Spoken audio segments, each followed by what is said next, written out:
Good morning. It is a hot day in sunny Florida.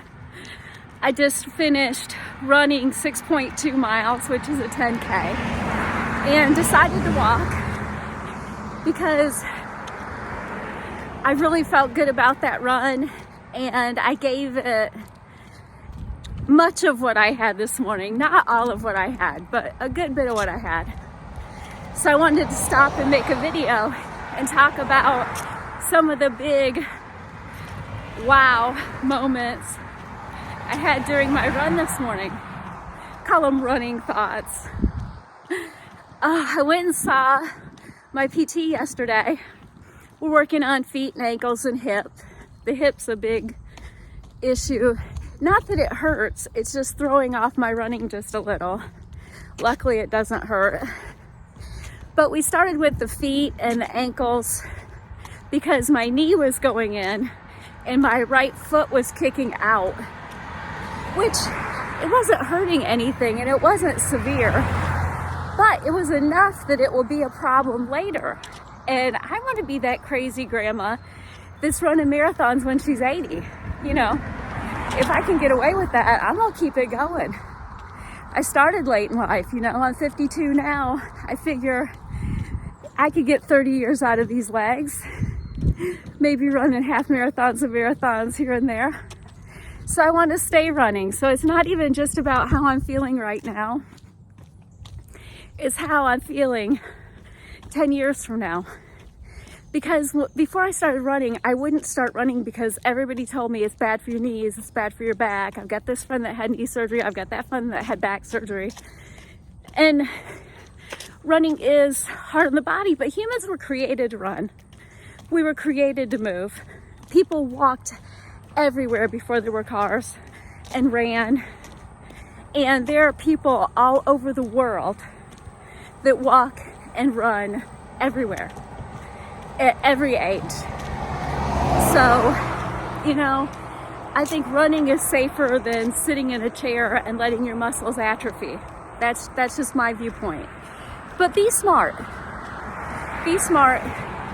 Go and see a PT, see somebody about your running gait, and make sure you're running the most efficient for your energy. And make sure that you're not hurting yourself in how you're running. Yesterday, though, when I was in there, it was so funny because she watches me run. And y'all know, I don't know about running. I just started. And I watch all kinds of videos of people running, but I can't see myself when I'm running. And my husband thinks my form looks pretty good. And it does look pretty good. But yesterday, I got the lid blown off my brain, okay? When I was running, and I don't know if I've done this the whole time or if I just started it, but oh my goodness. My friend that's my PT said, you know, you're pulling really hard with your arms.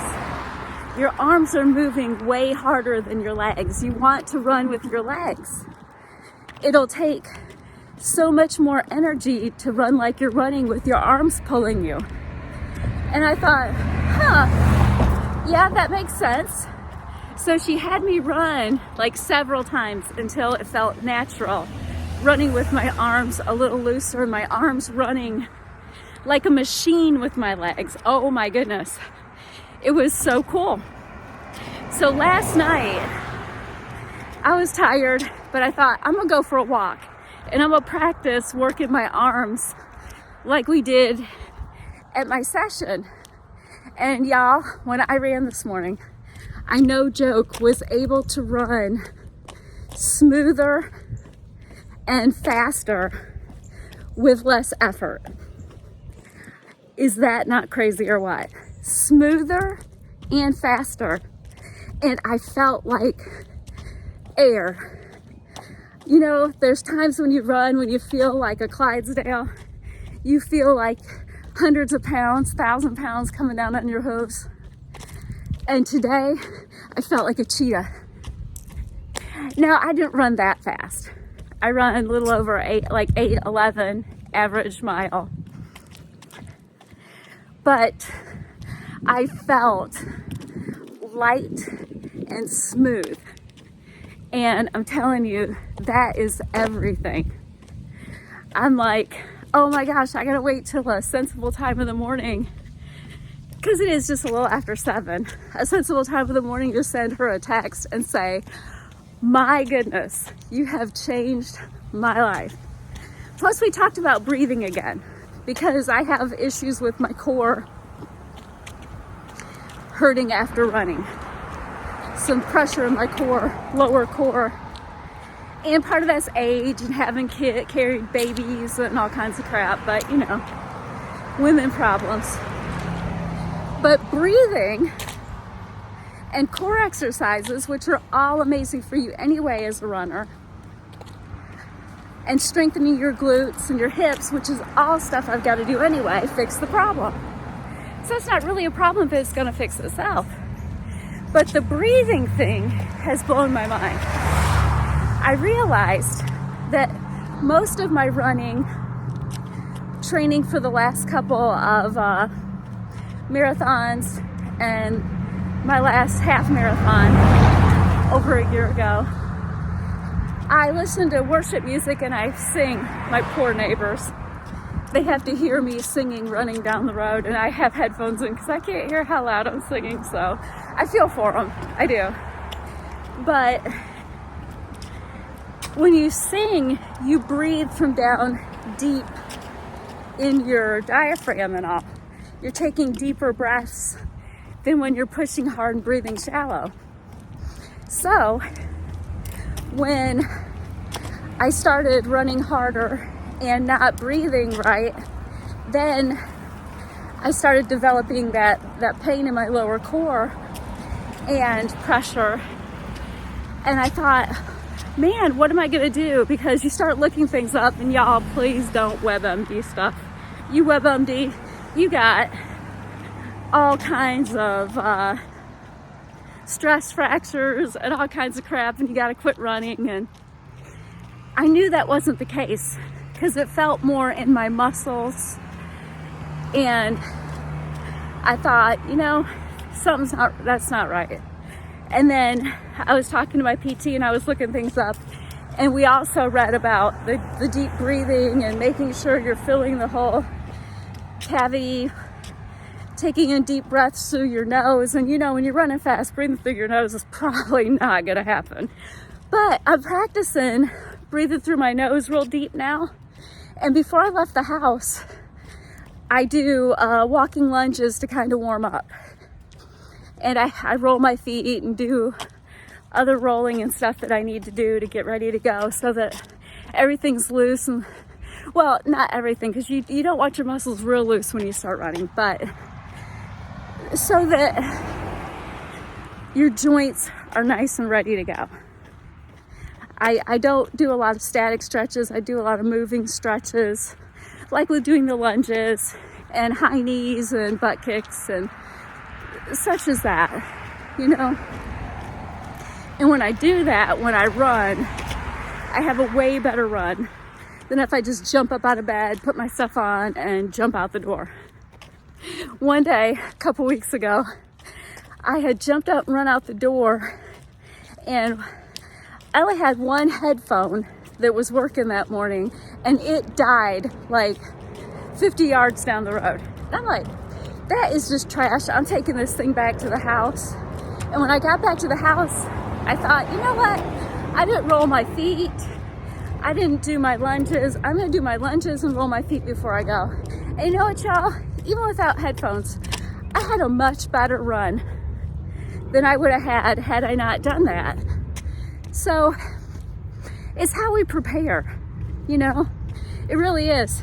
It's super hot, so I got some new flexible water bottles to put in my pockets, because sometimes the hydration pack gets a little heavy and it sloshes around and it kind of annoys me sometimes. But next week it's going to be so hot. I'm going to have the full-on vest, and it's going to have some lemon juice and some salt in it. And then I get home, I'll have a recovery mix, and, you know, stay hydrated, not die this summer. It's gonna be like 75 every morning when I run at like 5 a.m. It's crazy. But y'all, when you're running or walking or doing any exercises, try to think about how your body feels when you're doing it. Because sometimes, like with me, I didn't realize I was wearing myself out, dragging myself by the arms. And I was running pretty good. I did really good in a 5K last Saturday. But I can do so much better if I relax my arms. And thinking back, there's a couple pictures of me running last Saturday, and my arms were more relaxed and they were swinging back farther. My legs were swinging back farther. So I might have just been really tense yesterday, and it could be too, I had a big knot in my right quad, mainly because I'd done a couple days of speed work and had 2 13-mile days within this week. And you know, I was running on Monday and I'd gotten a new pair of shoes. So cute, so soft. I love them for walking, but I will not be running in them. And it's not because I don't have them broke in. It's just where something on the side of the shoe rubs. It caused like a blood blister on my big toe on my right foot. Right foot is the problem child. It only likes one shoe. Luckily, it's a shoe that's easy to get. It's the New Balance 1080 X. I forget if we're up to 12 or 13 or where we're at, 11, 12, 13, somewhere in there. But I just know it when I see it and when I go into the store, and they know what I buy, so it's all on the computer, at least I forget. But that is the only shoe that my right foot likes for running. Other than I do race in Hoka Carbon X3. I think my foot's okay with that one because the whole top of it's flexible. So it expands as my toes expand. Because y'all, not just my feet swell when I run, everything on me swells. You go out for a run, you come back, your clothes are tight. You'd think you'd lose weight. I do not lose weight when I run high mileage. I have been known, and don't die, I have been known to go up 4 pounds in a day. And you know, I am menopausal, and when I trained for my last marathon, I had just crossed over into being menopausal. I was perimenopausal. So some of that weight gain is hormonal, and when you run long distances, it monkeys around with your hormones. It just does. And I had to learn that early on, because I am one of them girls that weighs every day. I'm a recovering snack addict, and I watch my calories. Partly I watch them so that I don't lose too much weight either when I'm running, because I'm at a really good weight for me and I'm strong. And when I ran 3 pounds lighter than I am, I didn't have energy the rest of the day. I would have energy for the run and then not energy for anything else. So then I decided I would gain 3 pounds. Probably happened over a holiday and I didn't really decide it. My body decided it for me. But when I went up the 3 pounds, I realized, man, I have more energy. I have more strength. When I run, I feel more powerful. So lighter isn't always better. Sometimes you might be just a few pounds off. And I know this all sounds so darn technical, but when you run every day or 5 out of 7 days, you think about things that are going on with your body.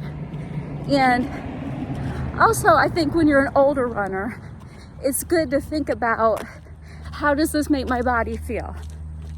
Because you don't want to get injured. I'm in a training season for marathons right now. I'm not just training for one. I've got a Chicago Marathon In October, I've got ultra marathon with my husband in December.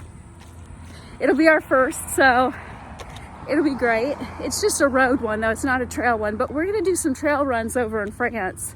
We're already looking at running clubs over in France. It's gonna be so cool to be with a running club over in France and go on trail runs and go on road runs. I'm so stoked, I can't stand it. But,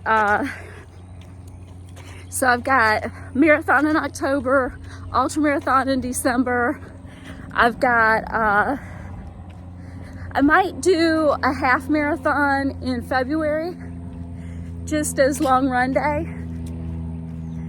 And just to keep me focused and trained and ready to race for April. I don't want to go from December to April without doing something, because I really want to be strong for Boston. Yes, I get to run Boston this year. I am so stoked. That was like the greatest feeling at We Run This Beach when I ran in for that marathon, and all my family was standing there, and my husband had made me a sign that said I qualified for Boston. Y'all, my grandbabies were there, and I got to hug all my kids. My husband put my medal around my neck. It was like the greatest accomplishment I'd had in quite some time, and it just made me so proud. I'm sorry, I'm crying. I told you I was menopausal. It was all emotion. But y'all, it was one of the best feelings of my life. It was a great feeling though in last October when Glenn and I ran the Marine Corps Marathon. Y'all, if you ever run a marathon, there's a couple of things you got to do. You've got to run a Disney marathon, because it's Disney. They do everything first class. I mean, your corrals start out with fireworks. It's ridiculous. But you got to do Marine Corps. Guys like parachute in to the start. It is like the most patriotic event you're gonna go to. There's a mile with fallen soldiers, and just be prepared to cry. It's so emotional. And it was mine and my husband's first marathon. We like to do a lot of our first races together. We crossed the finish line, y'all, holding hands. Nobody in their life would have ever thought that Glenn and I would be there, because I wasn't a runner. But y'all, pay attention to your body when you're running. And even if you're just running, and I say just like it's not. If you're running a mile, if you're running 2 miles, if you're running any mileage, if you've just started running and you're running light pole to light pole, pay attention to your body. If you're walking, pay attention to your body.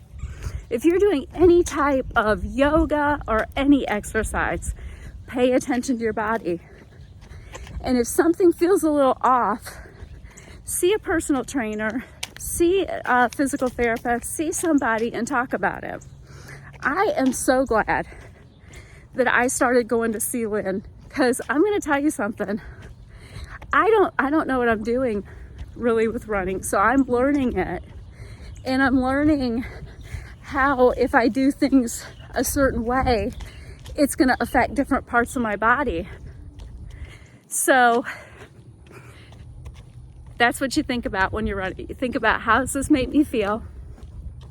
And get massage, stretch, roll, see your PT, and enjoy moving. Y'all have a great weekend. Bye.